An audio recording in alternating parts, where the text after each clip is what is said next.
Welcome to this installment of Movies You Should Watch. Today's subject, Executive Koala. What it is. Mr. Tamura is a koala, who is also a junior executive at a Tokyo pickle company. He's an up-and-coming star who's on a fast track to success, but when his girlfriend is murdered, the police suspect the seemingly mild-mannered, man-sized koala. This is the actual story. From there, Tamura's life spirals out of control as he uncovers the mystery around his past, his ex-wife, and the dark koala spirit that resides inside his soul. Along the way, he uncovers a conspiracy that goes all the way to the top of the pickle company.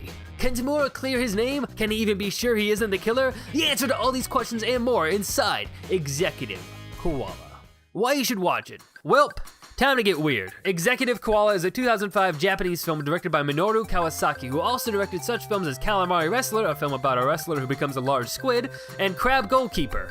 I'll leave you to guess what that one's about. If I were to tell you this movie is a weird, crazy, ridiculous fever dream from which my soul can never wake up from, I would be understating it. This is a movie that goes from a koala executive negotiating a merger with a South Korean kimchi company to a slasher movie to a prison movie. There's a musical number splashed in there, there's some kung fu action. Really what I'm trying to say is that this movie is everything. Executive Koala is a film that gives you exactly what it promises, a movie about an executive koala. It's truly incredible to watch something so strange, even for Japanese standards. This is the kind of movie I wouldn't be surprised was conceived as some sort of drunken bet, but then got out of control and became an actual movie. You'll notice that there are mostly humans in this movie, and really there are only three anthropomorphic characters. Our protagonist, the titular koala, his boss, who is a bunny, and a convenience store worker who also just happens to be a frog for whatever reason. Other characters acknowledge them being animals, but they don't really find much strange about it. It's kind of odd because they also reference normal, non-executive koalas as normal animals. So let's say the lore of this world is not delved into that deeply. Now let's talk about the fursuit, a phrase I never thought I was gonna say when I started this channel. The koala head is odd. It can emote a bit, but it feels so awkward, and whenever there's supposed to be an emotional or surprising moment, it just looks unsettling and creepy.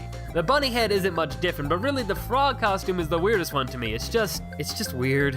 One of the problems I will say with this movie is it's fairly hard to follow at times, which probably isn't a shocker to anyone. Its story moves around wildly at times, and it can be a little hard to keep track of. But this is one of those movies where the enjoyment isn't really from the story, but just the experience of watching such a zany film. After a few watches, you may start to get it, but honestly, if you stare into the abyss too long, it starts to stare back at you. There are also times when the movie drags a bit, and near the end, it kind of runs out of steam from where it began. I mean, an absurd concept can only carry the movie for so long, which is why this movie, more than any other one, I recommend for group viewings. The added layer of enjoyment you'll receive in sharing this movie with your unsuspecting friends is more than enough to elevate this movie. Overall, the technical quality is a tad lacking. The camera could be better, and sometimes the lighting and sets are less than professional. But this isn't a movie that really had the budget for things like that. For me, it's something I can get past. It's the overall detriment to the film, but it doesn't really ruin the enjoyment at all. What it's similar to. For some reason, when I think of this movie, it reminds me of the English language French dark comedy Rubber, which is about a killer rubber tire who rolls around and kills people with psychokinetic powers. It's an absurd premise and a silly film. The tone is not exactly the same since Rubber plays it more self-aware than Executive Koala, but the general silliness I think makes them comparable. For its wackiness and random moments, it also reminds me of the classic anime Bo Bo Bo Bo Bo Bo. I mean, I could see Executive Koala being a bit right out of this weird anime. Overall, this is a movie that is perfect if you have a bunch of friends over and want to have a crazy time. It has its lows at times, but its highs are more than enough to compensate for that. It's a great time and an absolute movie you should watch.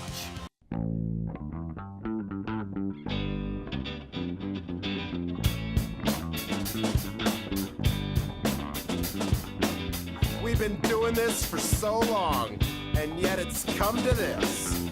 We feel you've been treating us wrong, yet you sit there and insist. No, you two are great. Why don't you just wait? Just know this, there is no hate, but let me translate. We wish you the best of luck, but you guys are a bunch of schmucks. Playing with guys is a real crime.